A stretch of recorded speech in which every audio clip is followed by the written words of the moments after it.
Did we all survive April Fool's Day? Well, let me tell you something that isn't a joke. This morning's Hot Topics panel. Oh, yes. Today I have Seattle Publicist Rachel Liuzzi, editor of The Stranger, Rich Smith, and my executive producer, Joseph.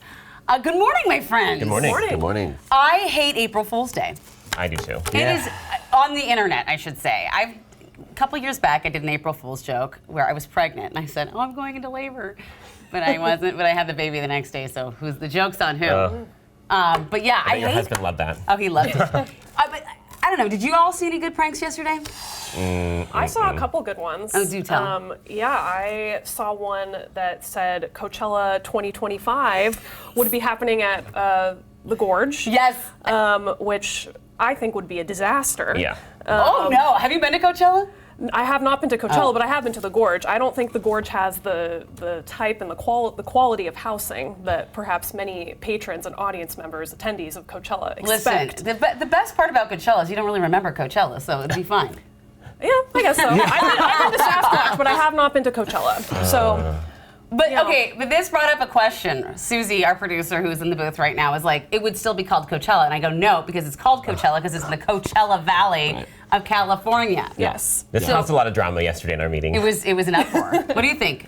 About the Coachella controversy? Yes. I think that you'd have to name it something new. You could take the music festival out of the valley, but you can't take the valley out of the music festival. So I guess that would be an argument for keeping it Coachella. Yeah, Well, I think you're right. I don't know. Gorgella? I don't know. Gorgella.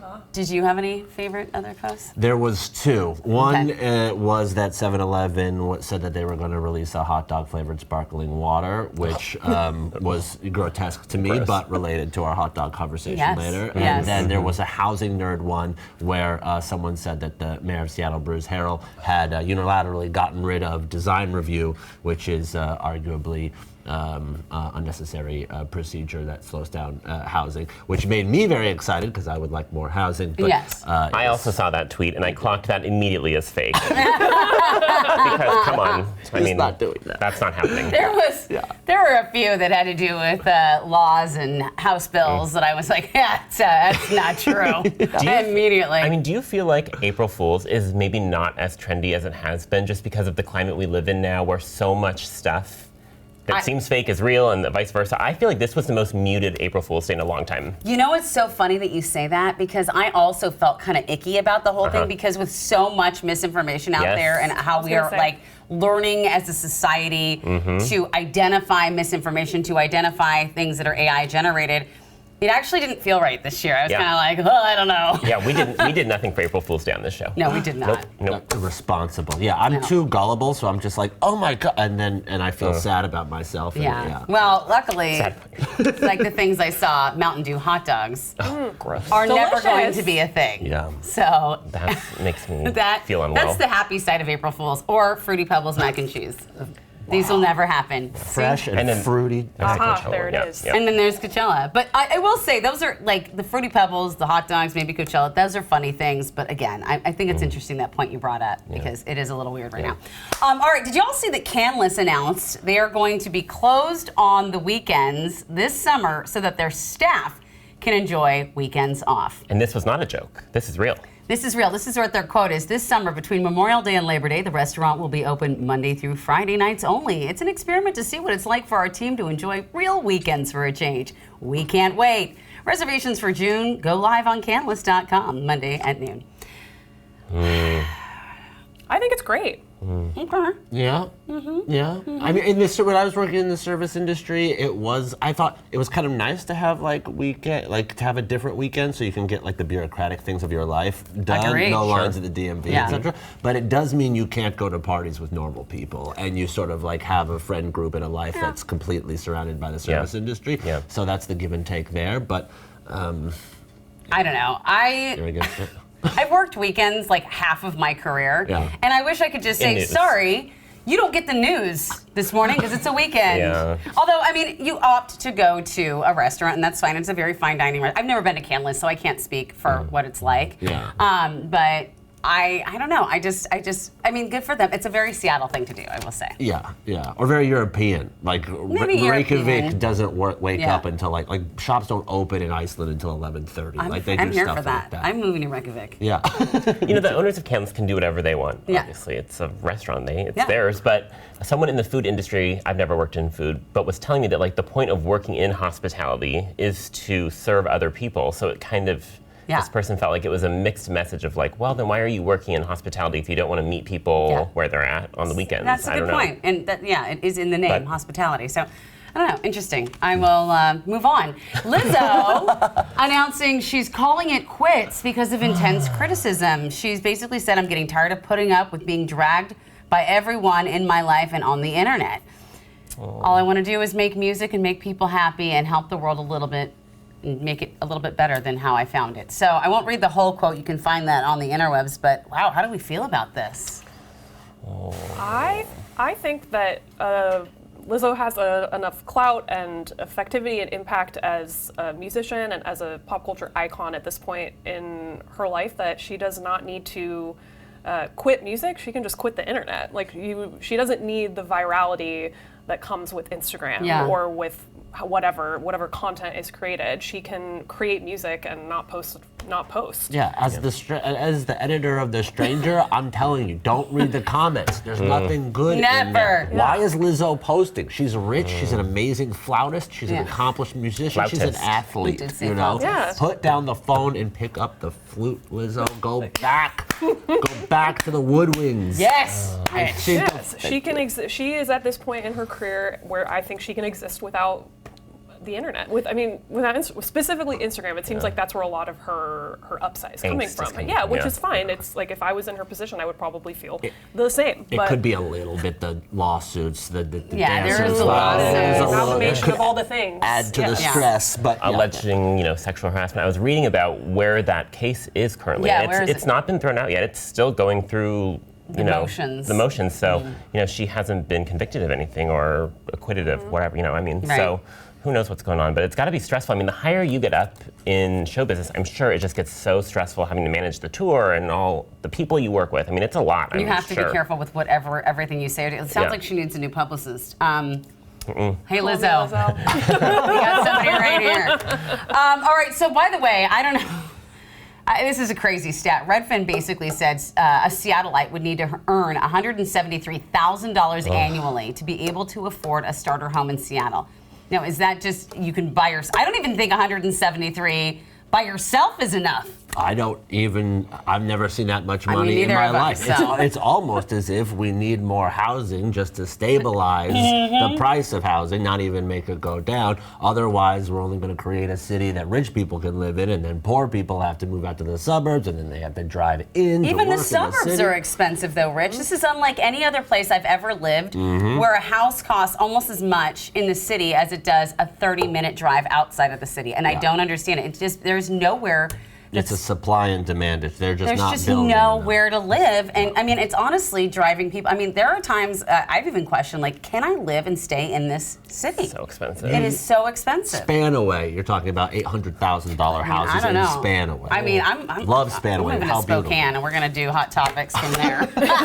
It's not much cheaper there now, even. So, I mean. Yeah, I know. It's so true. All right. Guys, dig in. What are you waiting for? Yum. Are your hot dogs still in little paper baggies? Yes. It's where it wants to be. It's a little sleepy. Look at this beautiful thing. Gorgeous. Look at her.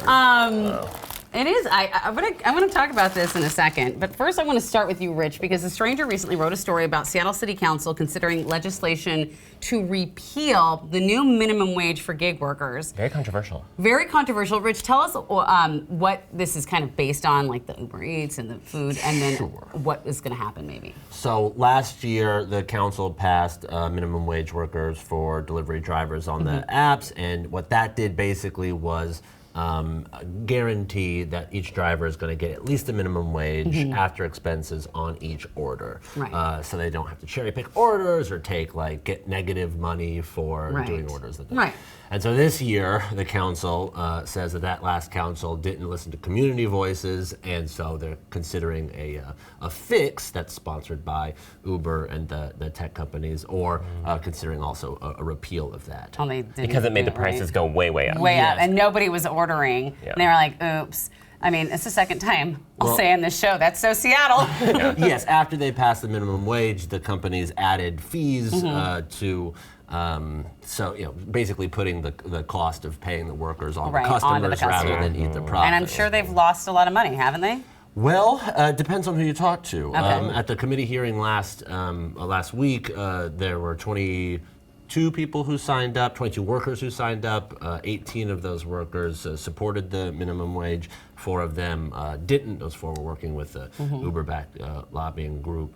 And they said that the workers who supported the bill said that they're making more money, they can count on it more, they're having a great time. But is Uber making money? I don't. It's hard to say. They won't show us. No, right? I know. So, yeah. Well, what I will say, thank you so much for comprehensively covering that, because it is something that we need to pay attention to in our city. All these kind of laws that change, and that I really need to pay attention who we put in office. Yeah. But we also need to pay attention to who our Uber Eats drivers are, because if they don't have a Costco card, you are not you're not getting one of these puppies. Oh boy. Yes, Costco is apparently cracking down on asking for membership at their food court. So I didn't realize that you had to be a member to eat there. Has that always been the case? Costco representative Joseph, who just took a bite of his hot dog. I'm so sorry. So I used to work at Costco, and I don't really have any specific memories of the food court because I didn't work in that part, but apparently you do have to have a Costco card to buy things at Costco, except for liquor in some states and the pharmacy. And the pharmacy. Or if you have a gift card, which is nice. Oh, interesting. I didn't know that. But now, because Costco does make so much money off of their memberships, they're really wanting to make sure that everyone who comes in is actually a member. And so now they're checking more carefully at checkout, and I guess now at the food court too. Interesting. Well, my understanding is that this applies to the outdoor food courts at the Costco. Oh, not the indoor ones. So the one down the street from here. Yeah, because if you go into the inside, they check your membership on the inside. So they're just doing this crackdown on the outside. They do? So yeah. Okay. But as someone who worked at Costco, I've been confession. Yeah. You've worked I've there been too? I've been to a Costco 2 times in my entire life. Oh, I'm not from this country. But can you, can I piggyback on a Costco member to get this $1.50 hot dog? Yes. They can buy it for you. The Yes, situation. we could go right now Yeah. when we leave the studio here to Costco, and we could buy more hot dogs and pizza For you. together with my membership for you. But you would It's not have a to limit. pay But for I would it. have. Really? Yes. Yeah. Technically, they're not supposed to let people Oh. split credit cards. It's supposed to be Well. whoever is the member. Well, the last time I went to Costco and I needed to use a membership to buy a hot dog, I gave my friend who I was with my membership card, and she used her credit card Oh, to make the interesting. purchase. Was it in one of those kiosks? No, she went up to the place, huh? the window All right, and ordered well. in person. Solution, we're just all gonna have to learn from cartoons, and you can get on my shoulders. We wear a trench coat, wear a Yes, I membership like that. card, and then we just They'll eat never the hot know. dogs. That's No. so smart, the tallest person in the room. I love love it Costco. though. I love But yeah, Costco. interesting on the outdoor food courts. That Burbank, by the way, is an outdoor food court. All right, SeaTac says this Friday is supposed to be the busiest of the season. Gosh, it's been so busy there lately. Have you flown out of SeaTac recently? Yes. That's a It's just always bonkers. Tiny little airport for a baby city. or baby. Look at the drive-up ramp. It's just a Yes, parking lot. getting in always takes forever. Don't you love how the train doesn't go straight there? It I goes know, like to a the mile parking away. lot. Yeah, I You know, have to, and then you get your pay workout. Yeah, exactly. To run to the terminal. I am, really is. I am flying on Friday. I'm flying to Sacramento. You are. And I'm nervous that it's going to be a little bit bonkers. Okay, I've done many live shots from SeaTac International Airport, and SeaTac just likes to remind you that please use the arrivals section for your departures as Yes. well, as that will ease traffic. So confusing, isn't it? They can hire me. I can work with them. Yes. You should record Do the the PA. voiceover. I would be. It would be really great. That would be my honor. That would be my honor to do that. Really. Well, good luck with that. Thank you. I've never been to Sacramento, so I'm nervous. Why are you going to Sacramento? Oh, I'm going with a friend. Okay, we'll find out more Yeah, later. wine tasting. Oh, yeah, well, you're going to love it. I to worked Lodi. in Sacramento. It's I know. lovely. I'll have to get some tips from you. Yes. Yeah. I have to say, leaving and traveling, you love the Long Beach Peninsula. Tell us more. And I was talking with Joseph about this the other day. I have very fond memories and often think about going out to the peninsula all the time. Long Beach Peninsula, not Long Beach, California. I know some people who have I was very confused when I moved here. No, but it's beautiful. It's like right north of where the Columbia River meets the Pacific Ocean. Right. Astoria, Oregon is on the other side. But it's just so beautiful. There's really is. grasslands on the dunes. There's a whole trail that's 8 miles long that you can walk or run up and down. There's this beautiful old historic lodge called the Sou'wester there, and they take like Airstream trailers and buses and totally refurbish them. And How you can fun! Yeah, it's so great. So shout out to Sou'wester. It's just so charming and wanna sweet, try and that like place. you should. It's amazing. Isn't there a Stonehenge as well?